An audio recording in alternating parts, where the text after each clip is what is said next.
Mark, really appreciate you taking some time to talk with us. I got to take you back to your introductory news conference because I'll be honest, I have never seen a crowd like that for an introductory news conference.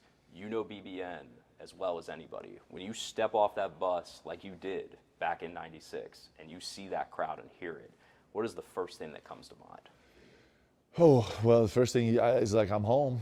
That's probably what it felt like. It felt like to walk off that bus and just be like, I'm home. Like I'm home. And then immediately following that, the overwhelming feeling ever since there is like that press conference didn't really have anything to do with me at all. It had to do everything with BBN. It had to do with like, I think that the cathartic part of that was it had been a super stressful week for BBN. It hadn't happened in 15 years. You think about it, it had been 15 years. It had been a whole generation since there was a coaching change and it never happened in a social media age. There had never been a coaching change in a social media age with all the power and impact of that. And so I think after a tumultuous week, I think it was super cathartic for BBN to be in that arena for themselves, for each other, so they could look around from the 50th row and the lower bowl to look across the arena and see the 30th row in the upper deck and be able to like, that's my guys. We're still here and we still love this, and that's why Kentucky basketball is different than any other sports program in all of sports in the world. And you're somebody, you have worked your way up through the ranks, did a great job at BYU before coming over here, but you're someone who strikes me as UK had to be on your mind for a long time as maybe a destination or a possibility. Do you remember or could pinpoint like, man, I kind of want to get back to Kentucky? I don't know if as the head coach or as a coach, but did you ever want to do that? Yeah, I mean, Kentucky is the job. Like I think every coach in the world, in my limited view of coaching in basketball, I think this is the greatest job. This is the pinnacle of coaching in every level, actually. And so, but I just don't think you don't think it's going to happen. I mean, it just doesn't. Like you don't get this opportunity. Nobody gets this opportunity. No one gets to coach in Kentucky. And I think it's almost like just the definition of coaching is like, you think about the greatest job in all of basketball is coaching in Kentucky, and then you kind of go down the road and you think about all these great jobs that are after it and then mirror-tier jobs, but you just don't think you're going to get a chance to do the best job ever. So you're going through the process of expressing interest and Mitch is interviewing guys.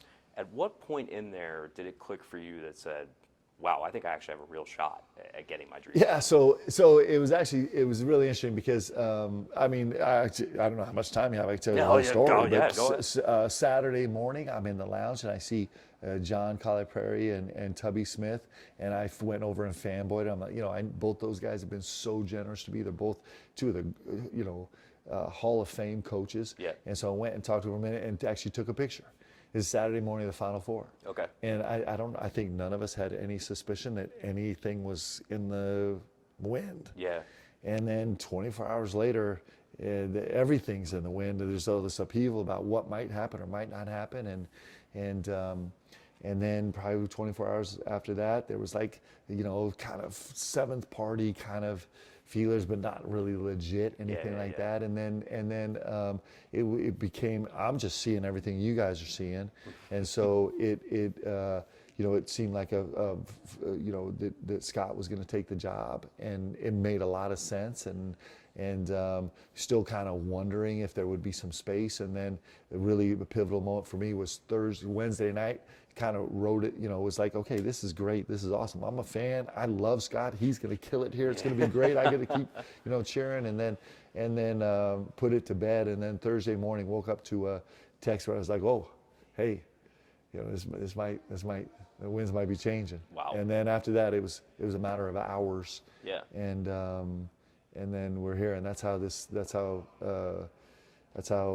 this profession works, and certainly how it works here in Kentucky. How would you describe the process from that point to now? Because as you mentioned, the social media age makes everything feel longer than it is. It hasn't been that long of a time, and you've had to build a whole roster. I would imagine hectic comes to mind. Pat Kelsey said it was been a whirlwind for him at Louisville. I imagine you're similar. Yeah, I would say it's somewhere in nirvana or basketball heaven or you know, kind of dream come true or whatever, or Yeah. exhilarating you know, it's you know, the list is endless, and it's the most fun, exciting list of all time, and it's the most challenging list of all time, and it's and and um, and there's no way that you can possibly get to everything you need to get to in a 24-hour period, and it's what you live for. Like I'm telling you, I've loved every single second. And there's been like moments where you're like, wow, that just went really bad, and moments where it's like, yes, this is exactly how it was supposed to happen. And Yep. those have happened in quiet and private, and they've happened publicly. And every single one of them is like why I love this job and why it's brilliant that we get to the University of Kentucky. And I just have this desire that we can all take this journey together, because this is all of us program. This is the state-owned team. Like everyone in this state and everyone in BBN has like an ownership share in this team. It means so much to every single one of us. And when I say us, I'm talking about all of us. And so I just, you know, I wish we could be all in the room when those disaster moments happen and those incredibly inspiring moments happen, because that's what BBN deserves, man. It's the best thing ever. You have built an impressive roster in this offseason, and we probably don't have time to go over each guy, but if they all share a trait or a characteristic that you were kind of looking for to bond this team, what would that be? I think all these guys have a sense of what Kentucky basketball is. More importantly, I think all these guys have a really high ceiling about being able to learn and understand what Kentucky basketball is. Okay. I think all these guys have a sense of this deep set desire to chase this impossible goal of hanging a banner, of winning a championship and hanging a banner. And I think all these guys have a really high ceiling of like every day understanding what that entails more and more and more. And so if I was gonna, I mean, those are 30,000 foot view of what our guys, but those are super important parts of what our guys are. And none of our guys are like at their ceiling right now in terms of knowing those things, but I think they're close. And I also think all of our guys are hungry. Like I think they're hungry. I think that they're hungry to go prove to the world that they can be more than maybe what people think they are right now, and I dig that too. So like big picture things, I like that DNA of this team a lot. You understand the expectations here better than anybody. You've been a part of putting one of those up as well. But embracing that, I believe, is something you and Pat have done from the jump, when a lot of coaches might have been like, hold on, it might take time to build this. Or why was that so important to you to kind of get out in front of that and say, hey, look, I get what the standard is here. We can win now. It's possible in this era of college sports. Well, if you know Kentucky, you don't really have an option. Like, I mean, this is Kentucky basketball. You know, you can try and go out there and moderate expectations, but that's not going to be accepted by anybody. It's just like if you want to moderate expectations, don't take the job at the University of Kentucky, because you know there's one thing that's expected here, and there's one thing that will seal your tenure is a coach here and a player here, and that expectation is to go win a championship. So it's terrifying for sure. And it's daunting and it's humbling because you understand how hard it is. Like, I'm not naive to understanding. That's why no coach at any other program in the country is going to come say the things at their introductory press conference that I said here at the University of Kentucky, because it's that hard. It is nearly impossible. It's just, this is the one program in all of college basketball where nothing less is acceptable. And I want it. Like, I want that challenge. You call me crazy, but I want it. Like, that's why we want to be here, and our guys want it. Our guys want to be here and have those expectations, and that's part of the defining feature of somebody that's going to be qualified to come here and do this. And there's no reason in posturing for anything less, because there's nothing. If you want to posture for, like, hey, we're going to build this, and we're going to kind of go step by step, and we're going to celebrate a Final Four, and then go to any other school in the country. But you can't do that here at Kentucky.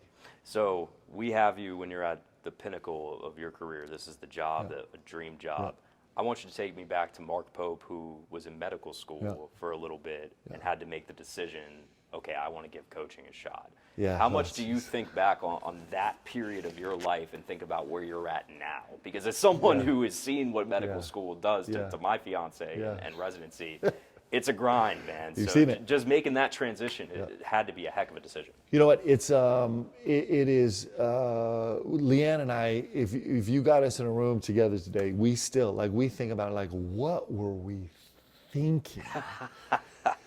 How did we ever look each other in the eye and say this is a good idea? Yeah, it's insanity. I mean, we left Columbia Medical, one of the top 3 medical schools in the world. We have 1 year left, and we're going to go take a job at the University of Georgia to be the assistant to the director of basketball operations. Not even the director of operations, not even a coach. We're not talking about coaching. We're talking about going out, and we took a job for $24,000 with no guarantee that we would ever get another job, to go put up the tailgate tent for recruits every Saturday. That was as your first sexy job? as my job was. Okay. And leave New York. We love New York. New York is love it. Leave all the work, all the fight we still can't. I can't explain it. We look at each other we'd be like, what were we thinking? But I believe this. I'm telling you, we were super prayerful about it. We struggled about it for a long time, and I believe that God has plans for our lives, and I believe that when we will include God in our lives and be prayerful, and I just believe that His plans for us are way bigger than the plans we have for ourselves, and having the faith to actually make those insane moves that's where it's at, man. It's not easy, and so that for this story right now, for the beginning of the story, the fact that if you had told us, if you said, hey, in 15 years you'll be the head coach of Kentucky, we'd be like, all right, we'll go do that. But that was certainly not in the cards when we began this journey. But and we have a huge now we're just beginning the meaningful part, right? This is the meaningful part. We get a chance to be here and try and serve everybody in BB, and especially the state of Kentucky, the best we can, and represent Kentucky basketball the best we can, and it's an unbelievable gift to have this opportunity to try and do that. Really appreciate your time, Mark. All right, brother. We'll catch you around, all right? All right, man. You're a stud. If you haven't already, subscribe to our channel below, and if you like the video, hit like. As always, thanks for watching WDRB.